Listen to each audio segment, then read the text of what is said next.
Well, good afternoon, everybody. This is Barry Odell with the Mammoth Spring Church of Christ YouTube channel. It is Monday afternoon, September 15th, 2025, and we are starting a new study today.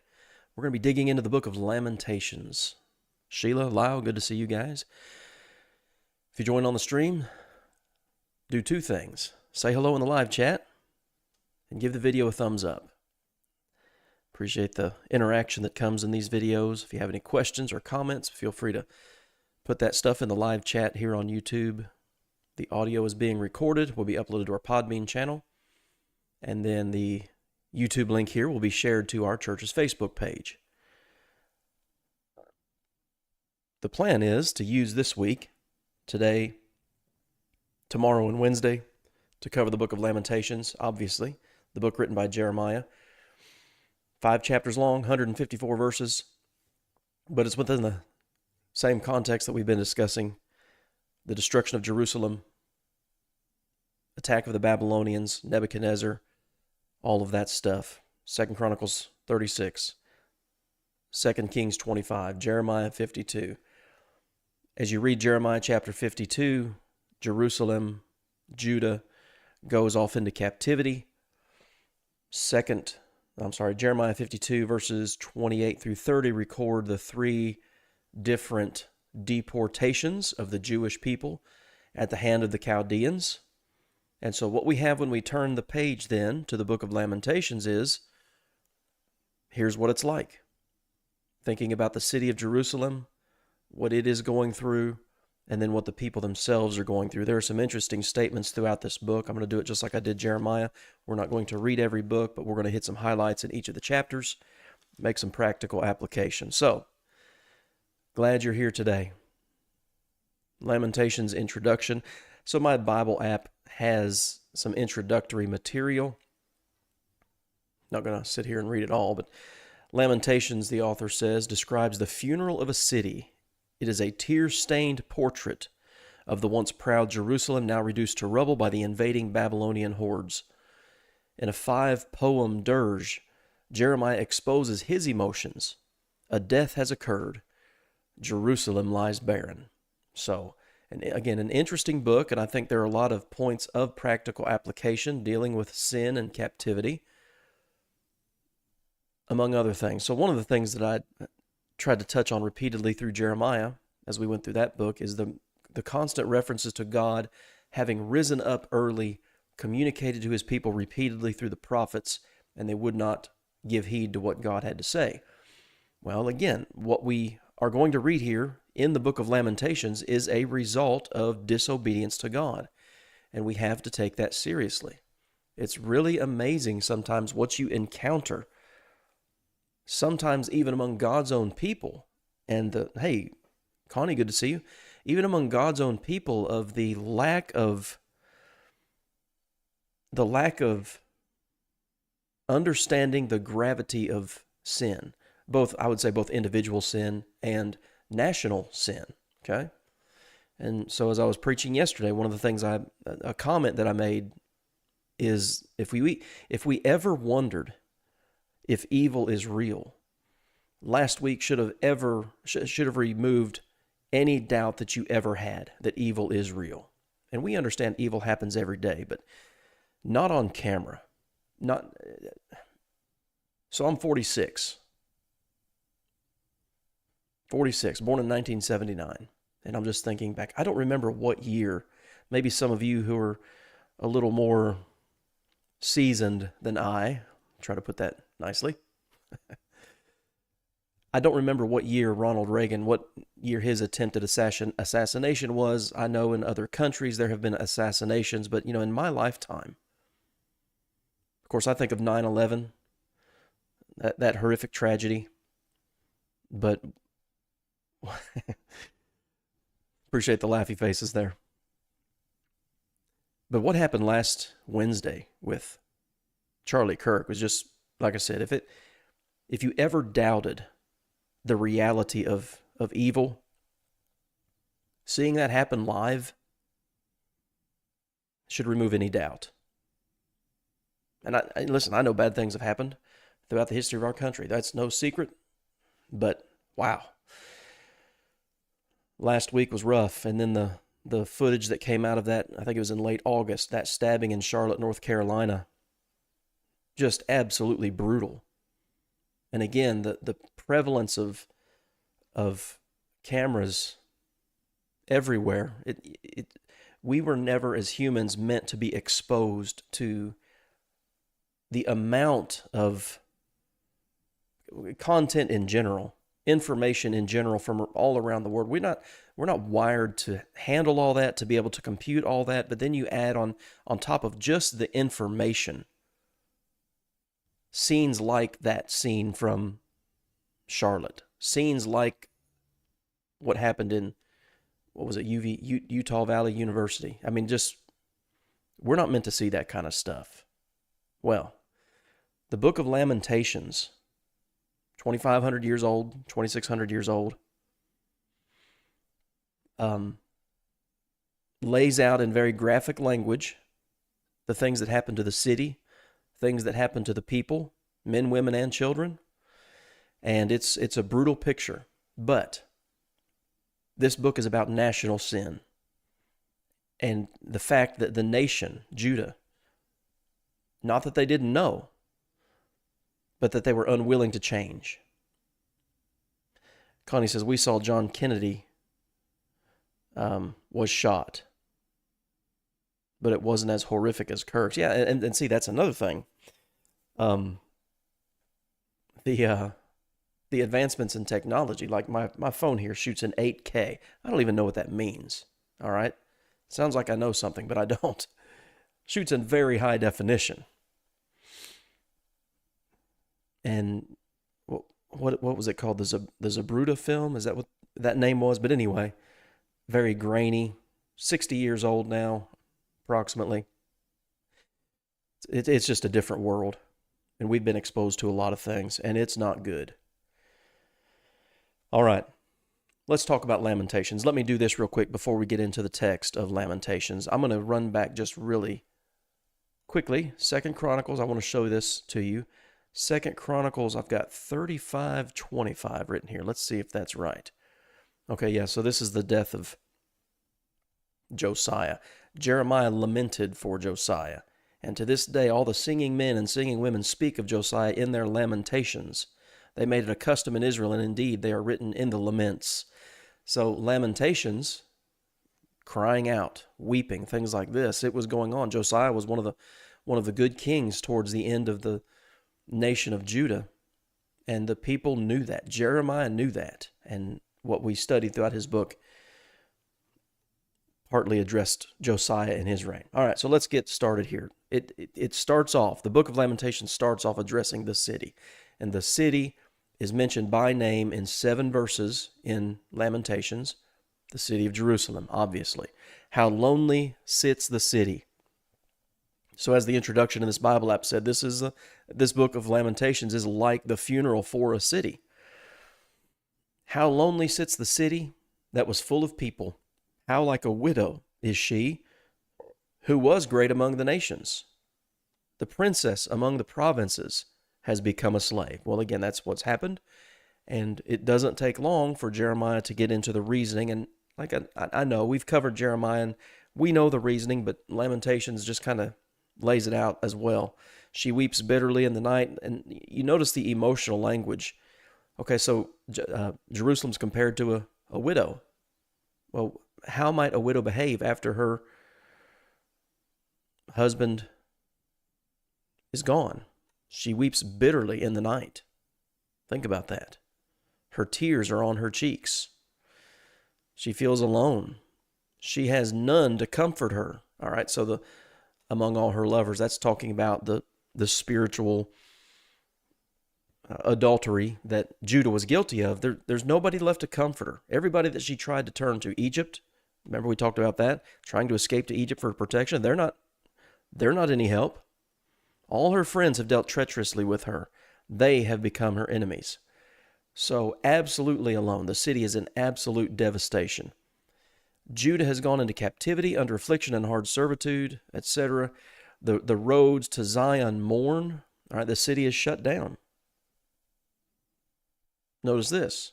No one comes to the set feasts. Well, by and large, they had neglected them. That's why they're in captivity. Her adversaries, verse 5, have become her master. Her enemies prosper. And here it is, just like the book of Jeremiah, now the book of Lamentations. For the Lord has afflicted her because of the multitude of her transgressions. Her children have gone into captivity before the enemy. And as I tried to emphasize throughout the book of Jeremiah, the book of Lamentations does that same thing. Judah is where she is because of what she had done. It's not that there was no advanced warning. It's not that there was no attempted redirection from God himself. It's that there was all of that, and Judah refused. Jerusalem, by and large, refused. Again, we know that there was a faithful remnant. We get that. But the majority of people didn't listen. They just didn't. All of her splendor, verse 6, has departed, and Jerusalem is not what it was. Judah, Jerusalem was a dominant world empire. The nation of Israel was. But they have departed from God, and now they get to look back. Verse 7, she remembers all her pleasant things that she had in the days of old. Well, the question is, how could they have maintained that? Well, by listening to the prophets, by following kings like Josiah, doing simply what God said do. Verse 8, Jerusalem has sinned gravely, therefore she has become vile. Now, that phrase right there, again, should be one of those passages, we often reference Romans 15:4. Whatever things were written aforetime were written for our learning, that we through patience and comfort of the scriptures might have hope. Okay, can we learn today, 2,600 years later, can we today learn anything from the people of Judah and what we learn in Lamentations and Jeremiah? Well, if we don't, we're foolish. Jerusalem has sinned gravely. The individuals themselves, but as God looks at the nation, it's a nationwide problem. Pulling that into into application for today, we can't talk about any particular nation that is God's nation because there's not one geographically. There's not one politically. There's the church.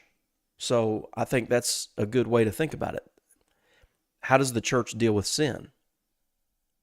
Do members of the church, does the church as a unit, as the body of Christ, is it willing to listen to what God has said in Scripture? He's risen up early. He's told us exactly what he expects of both individual Christians, but also of the church at large. God's people can become vile. A verse that I always think of when thinking about sin and its consequences and things like this, 2 Samuel chapter 12, and this is in the context, obviously, of David and Bathsheba. This is when Nathan is rebuking David for what he has done. David makes the confession, I have sinned against the Lord. The response, the Lord also has put away your sins. You shall not die. Okay, you can be forgiven. However, there are consequences. Verse 14. This is the verse I was talking about. However, because by this deed you have given great occasion to the enemies of the Lord to blaspheme, the child who is born to you shall surely die. Man, that's a harsh sentence. But there are consequences to sin, both for individuals and for nations and for congregations today, right? Sheila says, the saying is true. Those who do not learn from history are destined to repeat it. I've heard some people say doomed to repeat it. That's the thing. When you look at history, nations don't get better over time. They get worse. Morally, spiritually, they decline. And it's no different for us today in our country. Her uncleanness, back to Lamentations, her uncleanness is in her skirts. Okay, it's obvious. There's no question as to what's happened here, why they're in their condition. She did not consider her destiny. They were living in the moment. They were uninhibited. They lived their truth.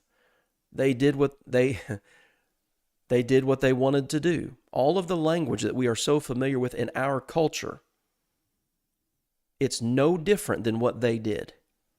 She did not consider her destiny. Hedonism, Nihilism. Just live for now, live for pleasure. Eat, what is it? Eat, drink, and be merry, for tomorrow we die. Live it up. Well, those who do not learn from history are destined to repeat it. And we've seen it repeated time and time again. Therefore, her collapse was awesome. And awesome is not it's not a good thing, not a positive thing. Let's see. Well, verse 10, the adversary has spread his hand over all her pleasant things. She has seen the nations enter her sanctuary, those whom you commanded not to enter your assembly. Okay, the temple destroyed. Only certain people allowed in there. Well, it's gone. It's been defiled, all because of her sin. Verse 12, is it nothing to you, all who pass by? So these people, these Jewish people, descendants of Abraham, they're sitting in captivity, and they see that. It's obvious who these people are and where they are. They've become, as the other parts of the Old Testament said, they've become a proverb and a byword. It's like, yeah, that's what will happen to you. Look what happened to these people. If there's any sorrow like my sorrow, behold and see, is there any sorrow like my sorrow, which has been brought on me, which the Lord has afflicted in the day of his fierce anger? That's one thing I did it in chapter 1, is just go through Lamentations and circle when it's talking about judgment, captivity, punishment, things like that, the two words, the Lord. The Lord has afflicted in the day of his fierce anger. Yeah, absolutely. Connie says, reminds me of the song, I Did It My Way. Won't be so proud of that on Judgment Day. Absolutely. I'll tell you, there's a verse I think of in terms of doing things my way and giving an account for that. It's the end of Ecclesiastes chapter 11. We often start talking about youth in Ecclesiastes 12, but it starts back in chapter 11. Look at this. Ecclesiastes 11:9. Rejoice, O young man, in your youth, and let your heart cheer you in the days of your youth. Walk in the ways of your heart and in the sight of your eyes. There's nothing wrong with enjoying life. There is nothing wrong with a young person enjoying life, having fun, doing things that young people do. And I don't mean just anything they want to do, but there are things that young people are capable of doing physically that older people are not capable of doing anymore. So do that. Enjoy life. But know that for all these, so whatever it is you do, God will bring you into judgment. So remove sorrow from your heart, put away evil from your flesh. There it is. So when he says, walk in the ways of your heart, you have to put away evil from your flesh while you're doing that. You can't just do what you want to do because you're capable of doing it. But you can enjoy life while at the same time remembering God will bring you into judgment. For childhood and youth, the New King James says, are vanity. They're fleeting. And we all know that, don't we? We all know that by experience. Like I said a little bit earlier, I'm 46. Some of you are not. You're older than that, all right? We know how the human body works. Enjoy life, but you need to remember that whatever it is you do, you're going to be judged for that. And then you get to Ecclesiastes chapter 12. Now you need to remember your Creator in the days of your youth, before the difficult days come. Life is only going to get harder. So if you make it hard on yourself when you're young and do things you shouldn't do, not only is life going to get harder physically as you age, but there are going to be spiritual consequences that make it even harder. We need to think about that. In this version, it says it was severely dealt to me. He did not escape what happened to the people, it seems. No, and that's the thing, and we've looked at that.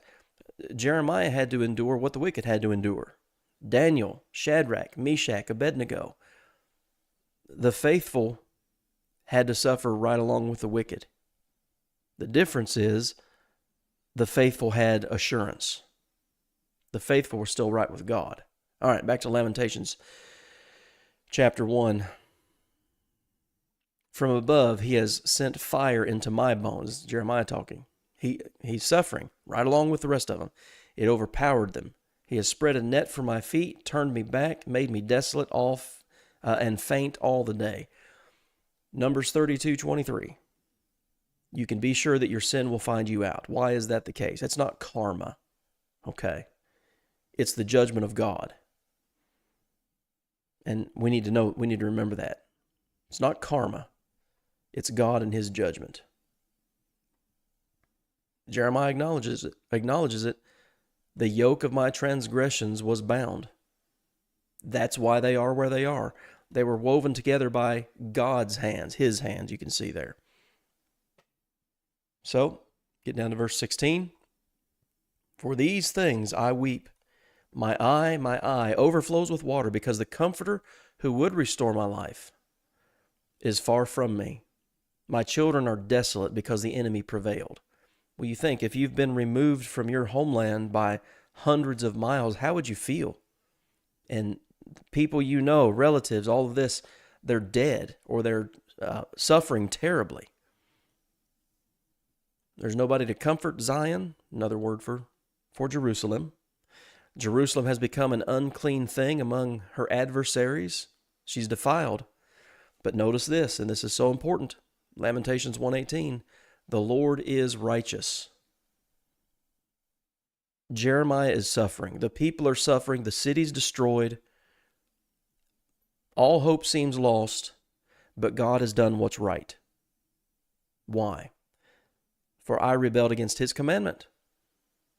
Hear now, all people, behold look at me. This is what we're suffering. Why? Because we rebelled, he says, the nation rebelled against the commandment of God. There's your problem. That'll always be a problem. My soul is troubled, verse 20. My heart is overturned within me. Again, think of that emotional language. Think of how we felt.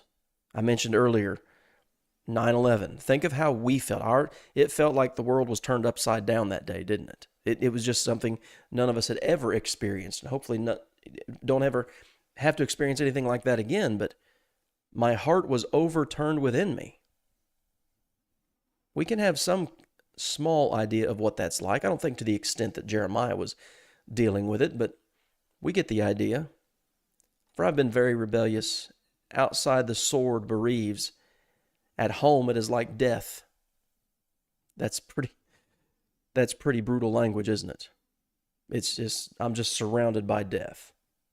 No one comforts me. Again, verse 21. All my enemies have heard of my trouble. Words out. Everybody knows. So not only is it physical, emotional distress, I'd say spiritual distress too, because the temple's just destroyed. But now you've got something like verse 21 there. All my enemies have heard of my trouble.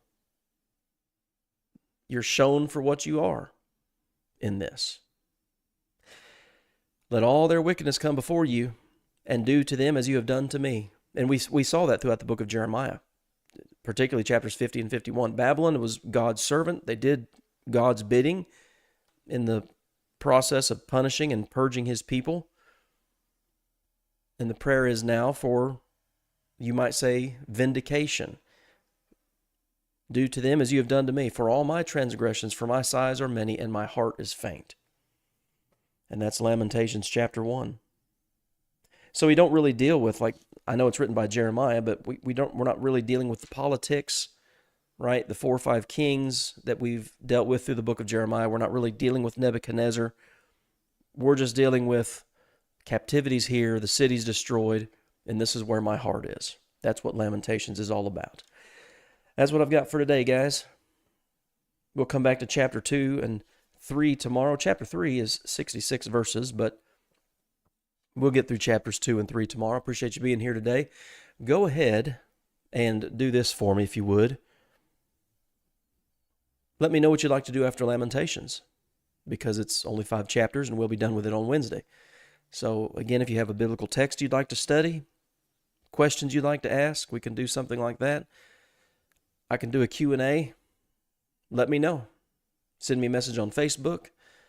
You can comment on the link there. You can comment on YouTube on the video there too. But anyway, guys, appreciate y'all being here today. Hope you have a good rest of your day. I hope to see you back here tomorrow at 2 o'clock.